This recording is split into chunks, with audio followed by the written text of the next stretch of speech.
प्रिय छात्रों नमस्कार। आज की कक्षा में हम अपनी पुस्तक वसंत भाग 2 के तीसरे पाठ हिमालय की बेटियां के प्रश्न अभ्यास के दूसरे भाग का अध्ययन करेंगे। इसके पहले के वीडियो में हम लेख से के प्रश्नों का उत्तर जान चुके हैं। अब आज के सेशन में हम लोग लेख से आगे के प्रश्नों का अध्ययन करेंगे। लेख से आगे का पहला प्रश्न है, नदियों और हिमालय पर अनेक कविताएं लिखी गई कवियों ने कविताएं लिखी हैं। उन कविताओं का चयन कर उनकी तुलना पाठ में निहित नदियों के वर्णन से कीजिए। तो ये जो लेख से आगे और अनुमान और कल्पना के सभी प्रश्न है, ये आपके लिए गृह कार्य है। मैं केवल इनके उत्तरों को यहाँ पर आपके साथ चर्चा कर देता हूँ। पहले प्रश्न में अनेक कविताएं लिखी गई हैं, ये आपके लिए है। इससे पहले आपकी कक्षाओं में या अन्य कहीं किताबों में आपने नदियों और हिमालय पर अनेक कविताएं पढ़ी होंगी, सुनी होंगी, तो उससे आपको तुलना करना है कि दोनों में क्या अंतर है। ये आपके लिए है घर पर खुद से करने के लिए। प्रश्न नंबर 2 है, गोपाल सिंह नेपाली की कविता हिमालय और हम, रामधारी सिंह दिनकर की कविता हिमालय तथा जयशंकर प्रसाद की कविता हिमालय के आंगन में पढ़िए और तुलना कीजिए। इन तीनों कवियों की भी ये अलग अलग कविताएं हैं हिमालय से संबंधित। ये भी आपको पढ़ना है और उनके बीच तुलना करना है कि तीनों में क्या समानताएं हैं या फिर अंतर है। ये कविता आप पढ़ने के बाद ही कर पाएंगे।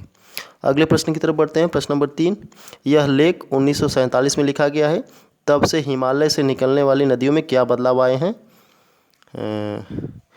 इसका उत्तर इस प्रकार होगा कि ये जो निबंध है, ये लेख है, अब से 60-70 सालों पहले लिखा गया है। तो तब से लेके अब तक हिमालय से निकलने वाली नदियों में बहुत सारे परिवर्तन हो गए हैं।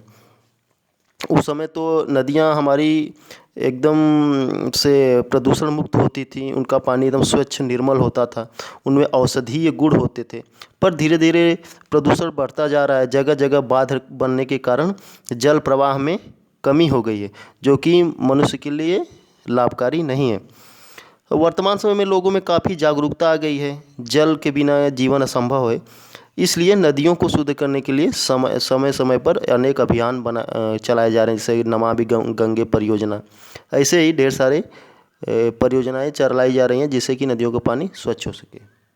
अगला प्रश्न है कि अपने संस्कृत शिक्षक से पूछिए कि कालिदास ने हिमालय को देवात्मा क्यों कहा है। ये प्रश्न आप लोग संस्कृत शिक्षक से पूछ सकते हैं और इसका उत्तर इस प्रकार हो सकता है कि हिमालय पर्वत पर देवताओं का वास माना जाता है, यानी कि निवास, वहाँ पे ढेर सारे देवता रहते थे। ऋषि मुनियों ने यहाँ पर पूजा अर्चना तथा तपस्या करके सिद्धि प्राप्त की है। उन्होंने यहाँ पे काफ़ी लंबे समय तक यहाँ पे पूजा अर्चना की है, तपस्या की है। इसलिए कालिदास जी ने हिमालय को देवात्मा कहा है। अब अगले प्रश्न की ओर बढ़ते हैं, जो कि अनुमान और कल्पना से है कि लेखक ने हिमालय से निकलने वाली नदियों को ममता भरी आंखों से देखते हुए उन्हें हिमालय की बेटियां कहा है। आप उन्हें क्या कहना चाहेंगे? नदियों की सुरक्षा के लिए कौन कौन से कार्य हो रहे हैं? जानकारी प्राप्त करें और अपना सुझाव दें। इसका उत्तर इस प्रकार होगा कि लेखक का नदियों को हिमालय की बेटियां कहना बिल्कुल सही है। हम भी उन्हें हिमालय की बेटियां ही कहेंगे, क्योंकि हिमालय की गोदी में नदियां बच्चियों की भांति, छोटे बच्चों की भांति खेलती हुई निकलती हैं। वर्तमान में नदियों की सुरक्षा के लिए बहुत सारे काम हो रहे हैं, जैसे कि नदियों के जल प्रदूषण को से बचाना, बहाव को सही दिशा देना कि नदियों का पानी सही दिशा में जाए। अधिक से अधिक जो पहले ढेर सारी नहरें निकाली जाती थी, लेकिन अब बंद कर दिया जाता है। नहरें मतलब नदियों का ही छोटा रूप होता है, उनसे कम नहरें निकाली जाती हैं। तथा जल के कारण होने वाले मिट्टी के कटाव को भी रोका जा रहा है। इसके लिए आप लोग और भी जानकारी इकट्ठा कर सकते हैं। इंटरनेट का, गूगल का सहारा ले सकते हैं। इसका उत्तर वहाँ पे पा सकते हैं कि नदियों की सुरक्षा हेतु कौन कौन से उपाय चलाए जा रहे हैं, और आप भी अपने शब्दों में इसको सुधारने के लिए सुझाव दे सकते हैं।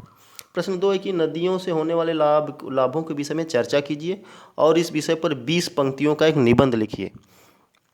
ये आप लोग सभी विद्यार्थी मिलकर चर्चा करेंगे और उसके लिए ये आपको समर वैकेशन के लिए, गर्मी की छुट्टियों के लिए, ये आपको लिए गृह कार्य रहेगा निबंध लिखना कि नदियों से होने वाले लाभ। अब आगे बढ़ते हैं भाषा की बात की तरफ। भाषा की बात का पहला प्रश्न है कि अपनी बात कहते हुए लेखक ने अनेक समानताएं प्रस्तुत की हैं। ऐसी तुलना से अर्थ अधिक स्पष्ट एवं सुंदर बन जाता है। जैसे क है संभ्रांत महिला की भांति वे प्रतीत होती थी। पहला बोला गया है कि नदियाँ जो है संभ्रांत महिला की तरह दिखती थी।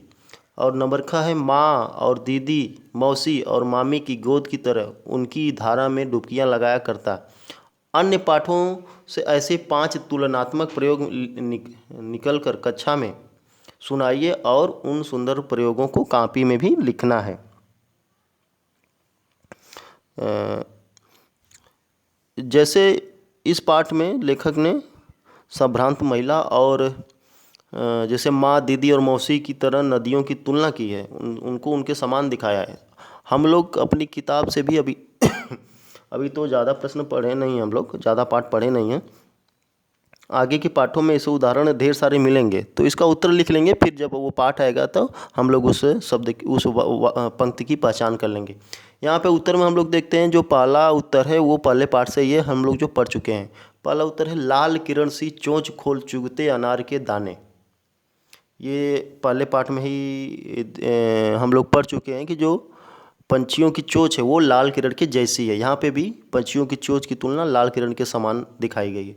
नंबर 2 है उन्होंने संदूक खोलकर एक चमकती सी चीज़ निकाली। ये पाठ दूसरा है, दादी माँ से है, उसमें ये पंक्ति मिल जाएगी।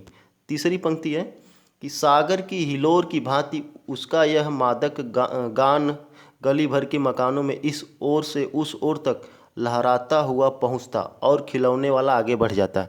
ये मिठाई वाला पार्ट से है, पंक्ति है, हम लोग जो पढ़ेंगे तो वहाँ पे पहचान करेंगे। नंबर 4 है इन्हें देखकर तो ऐसा लग रहा है मानो बहुत सी छोटी छोटी बालूशाही रख दी गई हो। ये जो पंक्ति है ये रक्त और हमारा शरीर वाले पार्ट से है। इसमें खून के बूंदों की तुलना बालूशाही की मिठाई से की गई है।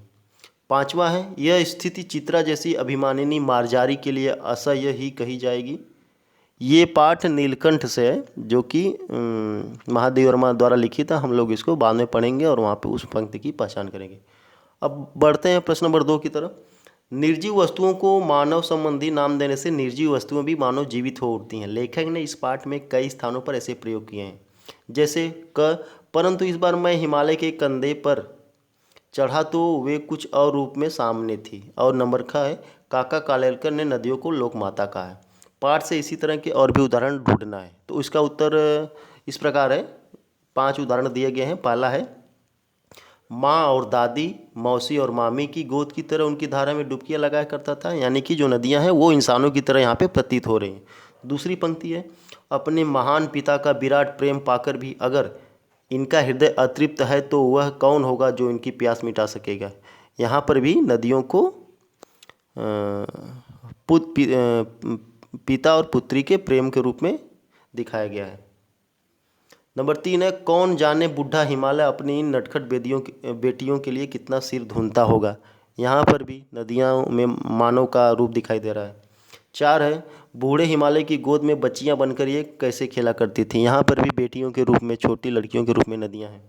5वां हिमालय को ससुर और समुद्र को उसका दामाद करने में भी कुछ झिझक नहीं होती है। यहाँ पर भी हिमालय की पुत्री के रूप में नदी हैं। अगला प्रश्न है 3। पिछली कक्षा में आप विशेषण और उसके भेदों से परिचय प्राप्त कर चुके हैं। नीचे दिए गए विशेषण और विशेष से यानी संज्ञा का मिलान करना है। यानी कि यहाँ पे 2 कॉलम है, उनका सही मिलान करना है, जो कि विशेषण और विशेष से होने चाहिए। एक शब्द विशेषण होना चाहिए, दूसरा संज्ञा होना चाहिए। तो हमारी जो पुस्तक है उसमें प्रश्न में ऐसे दिया था कि सभ्रांत, चंचल, समतल, घना और मूसलाधार, ये शब्द का मिलान करना था वर्षा, जंगल, महिला, नदियाँ और आंगन से। तो इसका उत्तर हम यहाँ पे देखते हैं कैसे है कि सभ्रांत का सही शब्द होगा महिला, यानी सभ्रांत महिला, महिला की विशेषता बता रहा है सभ्रांत। चंचल नदियाँ, नदियाँ की विशेषता है चंचल। समतल आंगन, आंगन की विशेषता है समतल। घना जंगल, जंगल की विशेषता है घना। मूसलाधार वर्षा, और जो मूसलाधार का विशेषण है वो है वर्षा का विशेषण है मूसलाधार। प्रश्न नंबर 4 है द्वंद्व समास के दोनों पद प्रधान होते हैं। इस समास में और शब्द का लोप हो जाता है। जैसे राजा रानी द्वंद्व समास है, जिसका अर्थ है राजा और रानी। पाठ में कई स्थानों पर द्वंद्व समास का प्रयोग किया गया है। इन्हें खोजकर वर्णमाला क्रम शब्दकोश शैली में लिखना है। इससे पहले हम लोग पहले पाठ में पढ़ चुके हैं द्वंद्व समास के बारे में कि इसमें दोनों शब्द प्रधान होते हैं, उनके बीच और शब्द छिपा होता है और उसके बीच एक रेखा, छोटी सी पतली रेखा पाई होती है, तो वहाँ पे द्वंद्व समास होता है। तो शब्दकोश शैली में इसका उत्तर इस प्रकार होगा। छोटी बड़ी, जो नदियों में हिमालय की बेटियां वाले पाठ में नदियों के लिए आया है छोटी बड़ी, तो छोटी बड़ी में द्वंद्व समास है। दुबली पतली में द्वंद्व समास है। भाव भंगिमा में द्वंद्व समास है। माँ और बाप में भी द्वंद्व समास है। प्रश्न नंबर 5 है, नदी का उल्टा लिखने से दीन होता है, यानी नदी को उल्टा लिखने से नदी का दीन हो जाएगा, जिसका अर्थ होता है गरीब। आप भी 5 ऐसे शब्द लिखिए जिसे उल्टा लिखने पर सार्थक शब्द बन जाए। प्रत्येक शब्द के आगे संज्ञा का नाम भी लिखिए। जैसे नदी, दीन जो है भाववाचक संज्ञा है, तो हमको भी ऐसे शब्द लिखने हैं जो उल्टा लिखने पर उनका कोई अर्थ निकले और वो कौन सी संज्ञा है वो भी लिखना है। तो इसका उत्तर इस प्रकार होगा। जैसे वादा का उल्टा होगा दावा, जो कि भाववाचक संज्ञा है। रात का होगा यहाँ पे रात और वार, ये शब्द गलत है, इसको हम लोग नहीं लिखेंगे। अगला लिखेंगे नाम का होगा मान जो कि भाववाचक संज्ञा है। धारा का होगा राधा, जो कि व्यक्तिवाचक संज्ञा है। राखी का होगा खीरा, जो कि खीरा व्यक्तिवाचक संज्ञा है। अब अगले प्रश्न की ओर बढ़ते हैं। प्रश्न नंबर 6, समय के साथ भाषा बदलती है, शब्द बदलते हैं और उनके रूप बदलते हैं।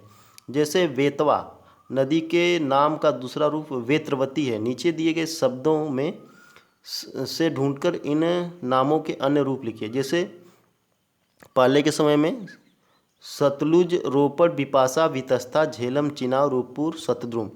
कुछ शब्द इसमें ऐसे हैं जो पहले के प्राचीन समय में बोले जाते थे और अब बदलकर वर्तमान रूप बदल गया है। तो इन शब्दों को अब के समय में जो बोला जाता है वो लिखना है। जैसे और भी यहाँ पे 4 शब्द छूट गए थे, अजमेर, बनारस और अजयमेरू, वाराणसी।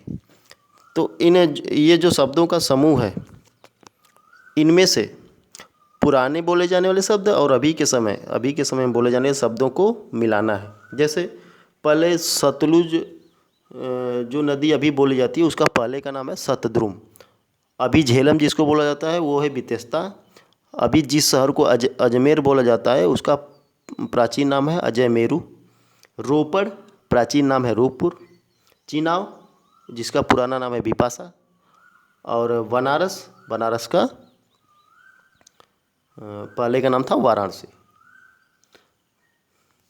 हम लोग जो प्रश्न नंबर 6 था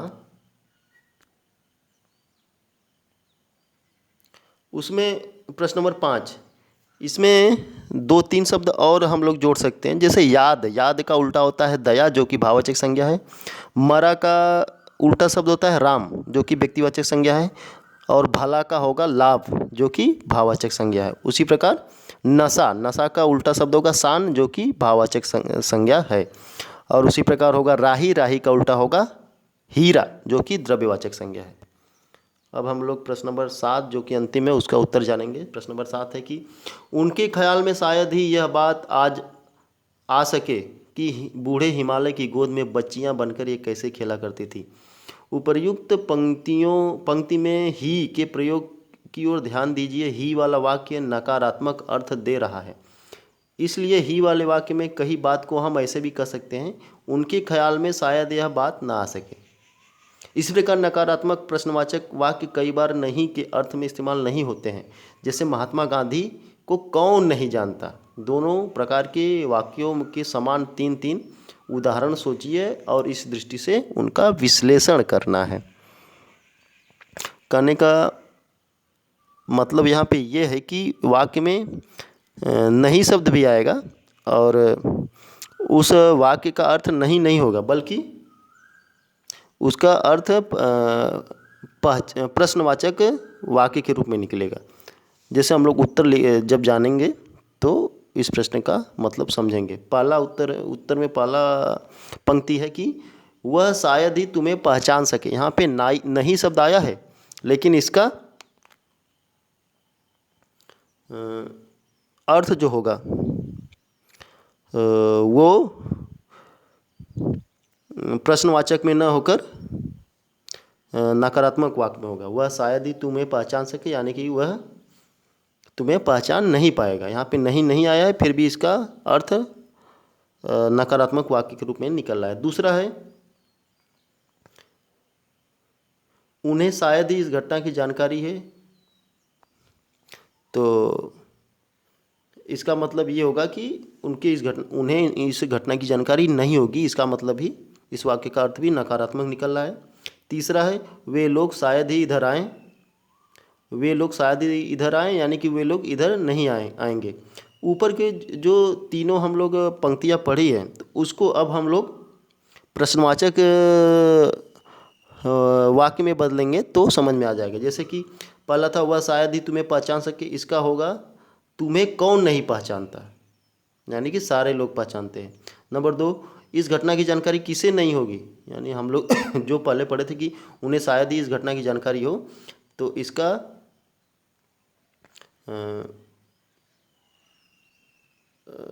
प्रश्नवाचक वाक्य में जब बनाएंगे तो इस घटना की जानकारी किसे नहीं होगी, यानी सबको होगी।